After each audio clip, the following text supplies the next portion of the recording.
Alerta vermella sanitaria en Pontevedra polas altas temperaturas. Trátase do nivel máximo de aviso segundo o plan de actuacións fronte ás vagas de calor e foi comunicado este mediodía polo 112 da Xunta de Galicia.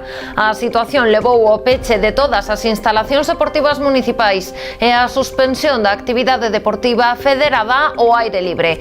As autoridades lanzan un chamamento para extremar as precaucións.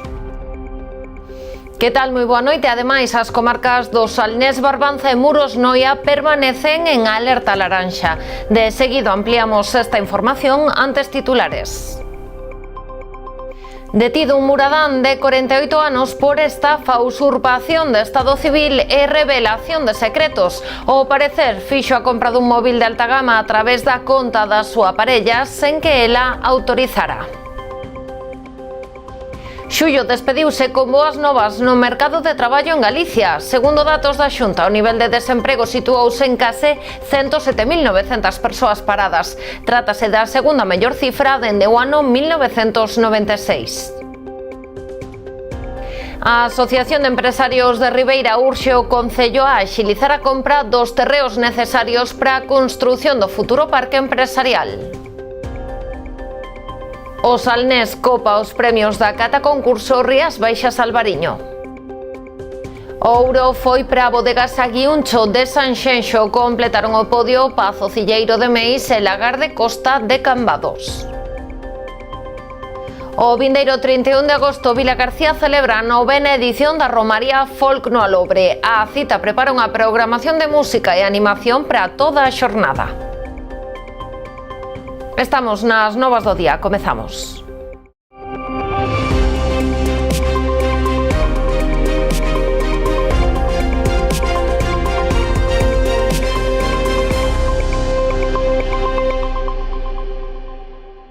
Alerta vermella sanitaria en Pontevedra polas altas temperaturas. Trátase do nivel máximo de aviso segundo o plan de actuacións fronte ás vagas de calor e foi comunicado este mediodía polo 112 da Xunta de Galicia. A situación levou ao peche de todas as instalacións deportivas municipais e a suspensión da actividade deportiva federada ao aire libre. Ademais, o Concello pontevedrés fixo extensiva esta decisión a campos de fútbol, pabillóns e outras infraestruturas municipais que permanecerán pechadas ata a medianoite ou ata novo aviso, sempre pendentes, iso si, da evolución meteorolóxica. Como medida complementaria, o Concello abriu as fontes ornamentais da cidade para que actúen como zonas de alivio térmico. Segundo apunta Meteo Galicia, este episodio está marcado por un incremento das temperaturas pola desaparición do vento do nordés. A previsión apunta que mañá volverá a activarse, provocando un descenso térmico. A suspensión da actividade deportiva federada no exterior aplicouse tamén en boa parte do territorio galego. Están afectados por esta decisión os concellos de Barbanza e Muros Noia e o litoral de Pontevedra. Recordemos que dende o 112 ofrecen á poboación diversas recomendacións para autoprotexerse nestes casos. Hai que beber auga ou bebidas con electrólitos con frecuencia, evitar as horas centrais do día, elixir comidas lixeiras, reducir a actividade física e asegurarse de que os alimentos que se inxiren están en bo estado. Seguimos agora con sucesos, falándolles da detención dun muradán de 48 anos investigado por estafa, usurpación de estado civil e revelación de secretos. A Garda Civil da localidade iniciou unha investigación o pasado mes de marzo tras recibir unha denuncia dunha veciña que observara días antes na súa conta unha compra fraudulenta que ela non autorizara. As investigacións realizadas polos axentes puideron constatar que o presunto autor dos feitos era a actual parella da denunciante. Segundo informaron fontes do Instituto Armado, accederá sen permiso á súa conta e realizará a compra en liña dun móvil de alta gama valorado máis de 1.500 euros. O investigado, que conta con antecedentes anteriores por feitos similares, xa pasou a disposición xudicial no xulgado de primeira instancia e instrución número 1 de Muros. Ingresa en prisión o detido durante a festa do Albariño de Cambados por agredir a dúas persoas. O mozo de 22 anos e veciño de Marín prestou declaración ante a maxistrada do xulgado de instancia número 3 de Cambados en funcións de garda. Tras escoitalo, a xuíza decretou o seu ingreso en prisión comunicada e sen fianza. Os feitos polos que foi detido producíronse ao redor das 10 da noite do venres. Presuntamente tras un altercado, o detido rompeu unha copa na cara a unha persoa que tivo que ser hospitalizada e agrediu cun obxecto punzante a outra. A persoa hospitalizada xa está fora de perigo. O mozo está a ser investigado por delitos de lesións agravadas. Ademais, estáse a investigar unha presunta agresión sexual que se deu en Cambados e que, ademais, podería ser a que desencadeou a pelexa. Unha moza de 16 anos presentou denuncia contra un cambadés de 47 por unha suposta agresión sexual que se tería producido tamén o venres pola noite. O home xa foi investigado e posto en liberdade con cargos, pendente de acudir ao xulgado cando sexa requirido. O mes de xullo despediuse con boas novas no mercado de traballo en Galicia. Segundo datos da Xunta, Galicia rexistrou o nivel de desemprego máis baixo nun mes de xullo de toda a serie histórica, con case 107.900 persoas paradas. Trátase da segunda mellor cifra dende o ano 1996. Continúa a boa tendencia que xa se iniciou en xuño, cando había 107.254 persoas inscritas nas listaxes do paro. Ademais, por segundo mes consecutivo acadase o máximo histórico de afiliacións á Seguridade Social, con máis dun 1.113.000 cotizantes.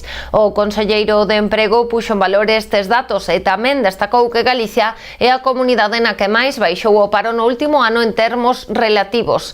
Así, respecto ao mesmo mes de 2024, rexistráronse 10.187 persoas paradas menos, o que supón unha reducción dun 8,6%. Na evolución anual, o paro cae nas 4 provincias galegas e nas 7 grandes cidades. Tamén en todos os sectores económicos, liderando a caída a construción, seguido do sector primario, da industria e, por último, do sector servizos. Os colectivos, como digo, desempregados de menores de 30 anos e os de longa duración, e as mulleres teñen o mellor mes de xullo de toda a serie histórica no que se refire ao paro. En definitiva, bo comportamento do mercado laboral galego, mínimo histórico no que se refire ao paro, máximo histórico de afiliacións cunha suba moi importante neste mes, e todo isto que reflicte, como digo, ese dinamismo do mercado galego, esa conxunción entre empresas e traballadores que nos permiten afirmar que vamos polo bo camiño no que se refire pois todo o ámbito laboral.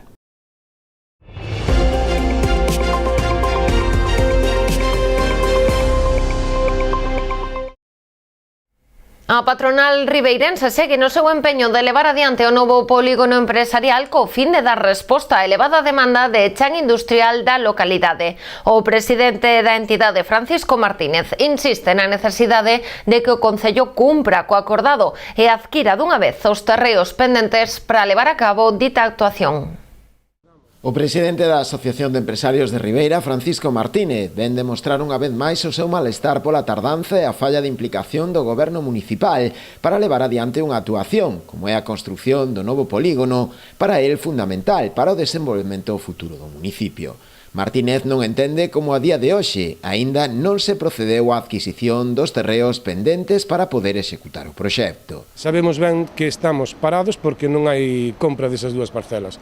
Tan pronto esas dúas parcelas estean adquiridas, como vos reitero, a Xunta está comprometida para elaborar uns convenios para poder desarrollar o suelo e por a nosa parte intentar que os empresarios, os demandantes de suelo industrial que nos den uns plazos para que realmente se queiran instalar no noso polígono, que é fundamental para a Ribeira. Por esta razón, solicitalle ao Concello que dunha vez por todas axilice todos os trámites necesarios que posibiliten a posta en marcha deste importante proxecto para a localidade. Xa non sabemos máis o que temos que facer, porque, en fin, desde maio, que xa se estaba establecido, estamos xa en agosto e todavía seguimos sin ter esas dúas parcelas adquiridas, pois o problema sigue aí. Nós temos en conta que temos o compromiso ca Xunta de Galicia que vai apoiar a construción do polígono, aunque é unha unha obra do Concello, pero bueno, en ese sentido non podemos decir outra cousa máis que o Concello compre esas dúas parcelas, animalos, a ver se ao fin e ao cabo as compran dunha vez e poder ir para adiante, unha cousa que sabemos que xa se está demorando xa demasiado, pero non por parte nosa, os únicos que están demorando de principio isto é o Concello, lle parezca ben ou mal, é a realidade, non hai outro motivo máis. A Xunta vén de publicar no Diario Oficial de Galicia a convocatoria dos actos expropiatorios para a execución das obras da conversión en autovía da vía de altas prestacións Brión-Noia. As citas serán os días 26 de agosto en Brión e Rois. Cabe lembrar que as obras desta actuación xa foron licitadas por un importe de 11,2 millóns de euros. Os actos para o levantamento das actas previas á ocupación dos terreos necesarios para levar a cabo as obras de conversión en autovía da vía de altas prestacións Brión-Noia terán lugar o día 26 de agosto, ás 10 da mañá no Centro Social Polivalente de Brión e ás 11 no Salón de Plenos do Concello de Rois. Con este trámite dase un paso importante para poder iniciar a actuación, xa en fase de licitación. Segundo explicou o alcalde de Noia, Santiago Freire, cúmprese así unha bella reivindicación da comarca que mellorará significativamente as comunicacións coa capital galega. Fai uns días ven de iniciarse o trámite de contratación e de inicio da previsión de inicio das obras para o primeiro tramo de desdoblamento do corredor Brión-Noia en autovía con un investimento de máis de 11 millóns de euros.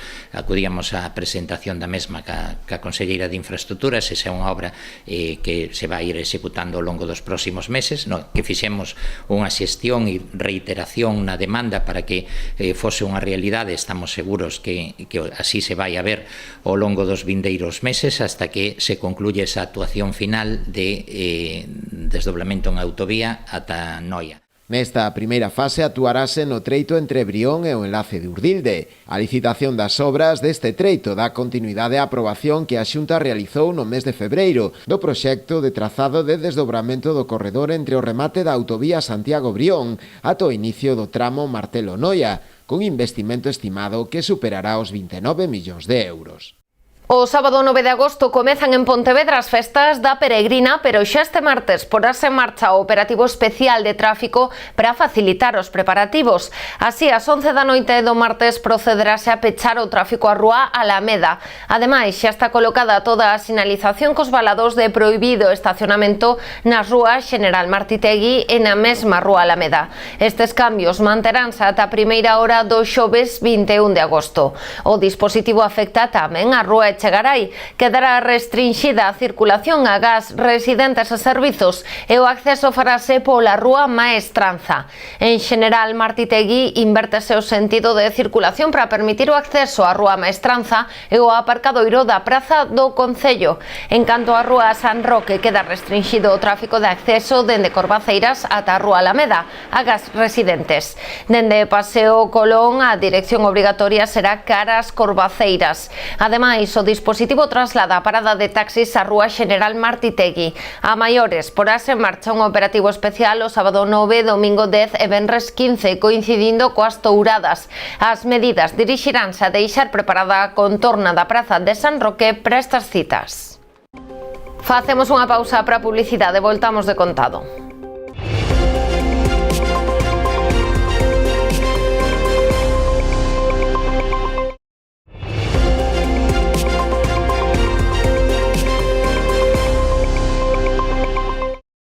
O Salnés arrasou na 37ª edición da cata concurso da Festa do Albariño de Cambados. 3 adegas desta subzona de Rías Baixas coparon o podio. Foron Mardeóns de Bodegas Aguiuncho de Vilalonga, Bodegas Pazo Cilleiro de Meis e Lagarda Costa de Castrelo, que se fixo co bronce. Foron os 3 viños escollidos polo panel de expertos entre os 52 que se presentaron nesta edición.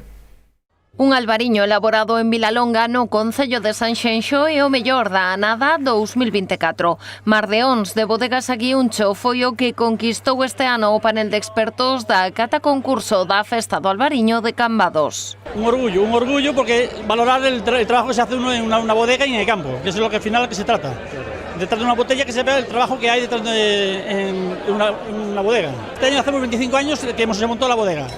Y nuestra mayoría de las viñas están orientadas hacia el mar Por eso los diferenciales de los demás por el toque salino que tiene el vino nuestro. A comarca do Salnés fíxose co podio. Se unha adega de Sanxenxo gañou o ouro, a prata e o bronce quedaron en Meis e en Cambados respectivamente. Foron para bodegas Pazocilleiro e Lagar da Costa. É un reconocimiento na zona e a nivel personal, pois este ano máis que nunca, porque falleceu a miña nai, Dolores, onde esteas, e vai por ela. Precios son importantes, moitas producións e, bueno, producións pequenas, pois, cando non hai medios é difícil que todo o mundo te conozca. Nos, non sei, por suerte ou por desgracia, vendemos todo fora e, bueno, contentos hoxe en día de estar aquí reconocidos como bodega. Responde precisamente ese traballo diario que fan os nosos viticultores. Bodega Pazocilleiro compra o 100% da materia prima.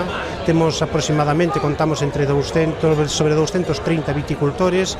Este hubo facer que se fai dende a viña, polo tanto, sempre nos acordamos dos viticultores porque gracias á súa materia prima podemos elaborar produtos de calidad e, polo tanto, tamén conquistar mercados, non? Ademais de ser todas da comarca do Salnés, as gañadoras teñen en común que son pequenas adegas. Por iso o premio supón unha oportunidade interesante para promocionar aínda máis as súas marcas. Hai que ter constancia e coñecemento do que hai detrás dunha copa de viño. Para que chegue ese produto de calidad do mercado, detrás hai moitas familias enteras que traballan esa terra con cariño, con esforzo, con sacrificio. Ao fin e ao cabo tamén son garantes dese manter vivo o noso rural, donde están esas zonas productoras de viño. Es una cata muy profesional, es una cata extraordinariamente rigurosa y yo creo que eso lo sabe la gente, lo saben las bodegas, lo saben los consumidores y lo saben también los importadores, distribuidores, con lo cual esto ayuda a posicionar marcas, ayuda a vender los vinos, ayuda a las empresas a hacerse mayores, a hacerse grandes, a ganar nombre. A entrega de premios foi o último acto do Xantar do Albariño e, polo tanto, da propia festa. Un evento que segue a bater récords de asistencia e que volveu deixar bo sabor de boca entre os organizadores. A valoración da festa non pode ser máis que positiva. Estamos moi satisfeitos con como se desenvolveu todo, tanto no punto de vista da organización dos eventos como o xantar, pero tamén ao longo de todos estes días, todos aqueles eventos musicais fundamentalmente, todos sin grandes incidentes, con gran afluencia de público. O propio Consello Regulador o que nos transmite que para eles é o evento máis importante do ano, obviamente para nós tamén, e creo que para os veciños e veciñas de Cambados, da comarca, e incluso podría calificarse como a festa máis grande de Galicia, non? Na carpa instalada en Torrado reuníronse máis de medio milleiro de persoas. Ante elas recolleu tamén a súa folla de ouro o pregoeiro deste ano, José Manuel Domínguez, máis coñecido como Domín. Antes do xantar, co que se puxo o broche final a festa do Albariño, os ollos estiveron postos no patio de armas do Pazo de Fefiñáns. Como é tradición, foi o escenario dunha nova edición do capítulo serenísimo do Albariño, un acto que volveu estar dirixido polo gran mestre da Orde, Alberto Núñez Feijóo. O cometido dos novos valedores, facer do Albariño un símbolo universal da nosa cultura e identidade. Los nuevos caballeros y damas se comprometen a ser los embajadores de esta riqueza, a llevar el nombre del Albariño allá donde vayáis y a contar que en cada copa hay una historia, hay un pueblo y sobre todo un gran futuro que todavía está por contar. En esta fiesta las coaliciones son muy sólidas. Casi todo el mundo sabe el presupuesto que trae para la fiesta y no prorroga el presupuesto del ejercicio anterior. Si hace falta un referéndum, que sea para decidir qué maridaje es el mejor. Y a partir de ciertas horas ya todo es una cuestión de confianza. Ademais da presidenta da Federación Española de Municipios e Provincias e a alcaldesa de Xérez, entraron a formar parte da Orde como novas donas e cabaleiros a conselleira de Economía María Jesús Lorenzana, o presidente de FEB Bodegas Bionta Pedro Ferrer e a presentadora e actriz María Mera e o viticultor e adegueiro cambadés Celestino Pintos. No marco deste acto tamén se entregaron outras distincións como as follas de prata aos xóvenes albariñenses e os albariñenses de honra. Todos estiveron arroupados non só polos membros do capítulo do Albariño, tamén polos representantes do medio cento de confrarías enogastronómicas que estiveron encambados para participar do capítulo e da festa do Albariño. Como manda a tradición, o seu desfile previo acto encheu de cor e música as rúas do centro da vila. Aínda que a cita principal, o acto do capítulo Serenísimo, non é o único que a Confraría Enogastronómica celebra esta fin de semana da Festa do Albariño. O sábado celebrouse o irmandamento con outra entidade. Este ano a escollida foi a dos viños de Xerez. Tamén no patio de armas do Pazo de Fefiñáns, os seus representantes uniron os dous caldos nunha botella que despois foi selada. A Orde Albariñense irmandouse tamén coa Confraría Portuguesa da caldeirada de peixe de camarón de Espiño, unha unión que selaron cunha degustación deste prato tradicional. Ademais, o capítulo Serenísimo organizou un percorrido pola Ría de Arousa pros representantes das confrarías. El acto resultó fantástico en el Pazo de Fefiñáns, hicimos el hermanamiento, se firmaron los diplomas correspondientes, degustamos los productos y ahora estamos llevando a todas las cofradías que nos acompañaron, honrándonos con su presencia por la maravillosa Ría de Arousa, con una degustación de los productos maravillosos de Galicia, del mar y los vinos de las Rías Baixas. Para nós é uma honra, é um gosto conciliar um vinho de qualidade superior com tudo aquilo que nós temos em termos de gastronomia de mar, que é também algo que nos une, com Cambados e a nossa proximidade em termos tanto vínicos como de gastronomia faz-nos estar aqui com todo o gosto e esperamos que venham ter connosco em novembro no nosso próximo capítulo. E a outra cita multitudinaria da contorna viviuse o domingo en Catoira. Os veciños plantaron cara aos vikingos e evitaron a súa conquista. Coas torres de fondo e o río Ulla como protagonista, celebrouse un multitudinario desembarco, cos dracars chegando a terra e dando forma a unha nova edición da Romaría Vikinga, festa de interese turístico internacional. Ademais da dramatización do enfrontamento que correu a cargo do grupo Troula, non faltaron a cita, a comida, a bebida e a música. Xa a xornada previa ao bo ambiente marcou o xantar de confraternidade e os concertos que puxeron banda sonora á noite do sábado.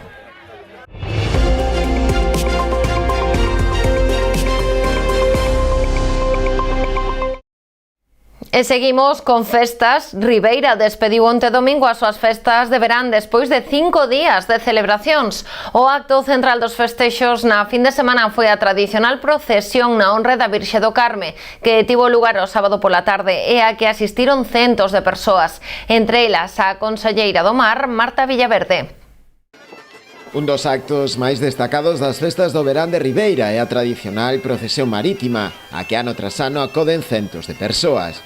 Unha mostra máis da devoción que se sente na localidade pola Virxe do Carme, patroa dos mariñeiros, nunha vila íntimamente pegada ao mar.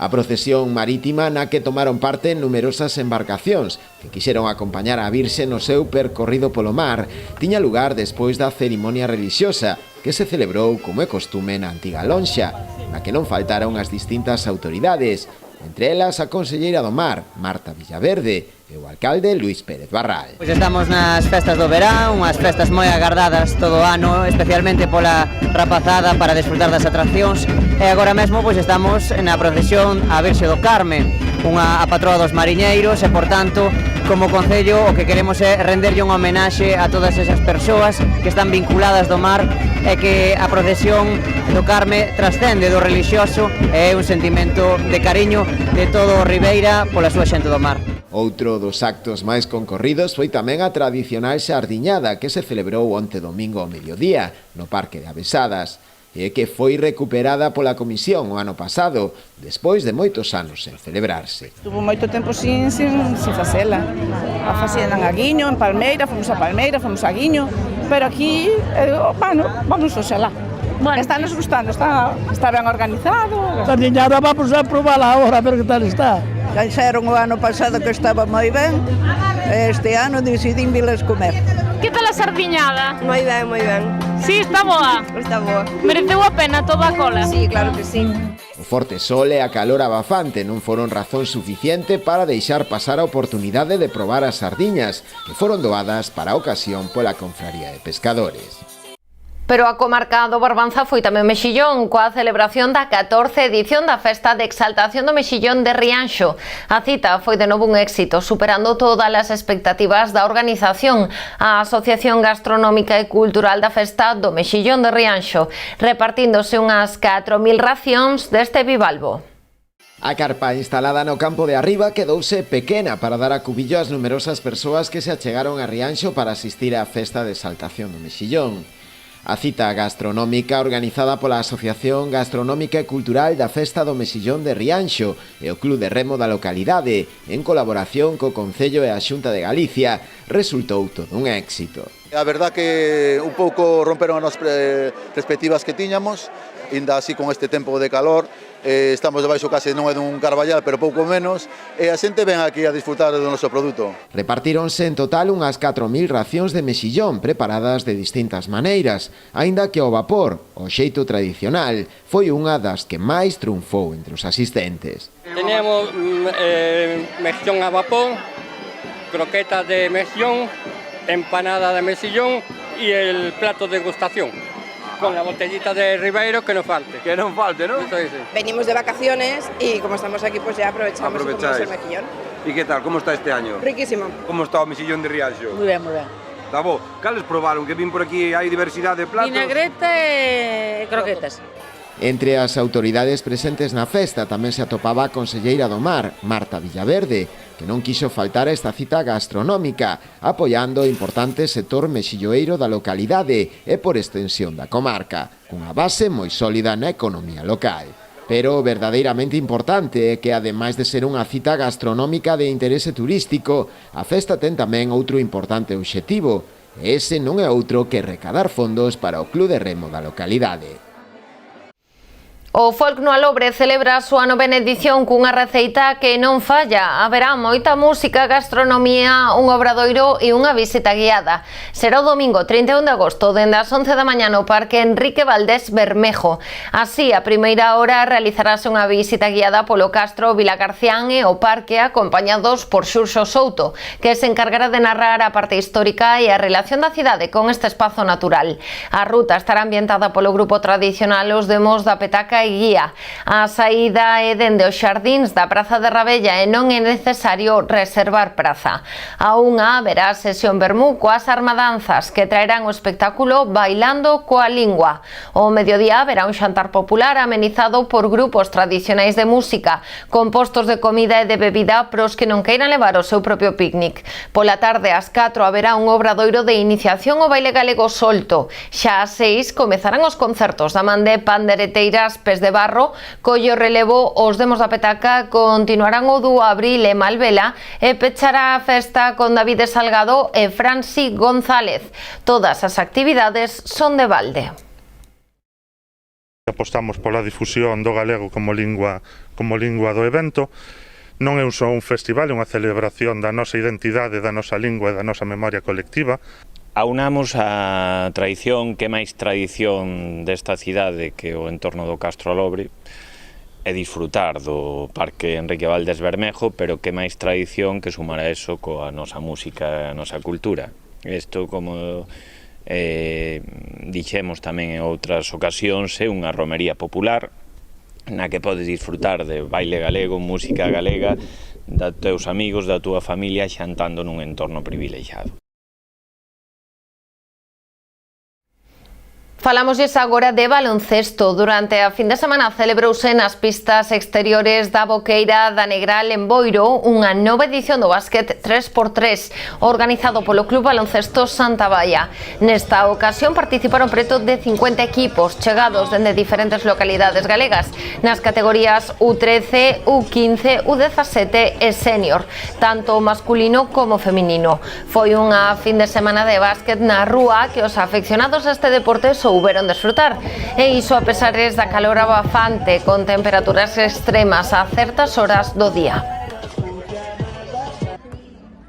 Ata aquí chegou o noso repaso da actualidade. A información volve mañá a Canal Rías Baixas a partir das 9:30 da noite. Sexan felices.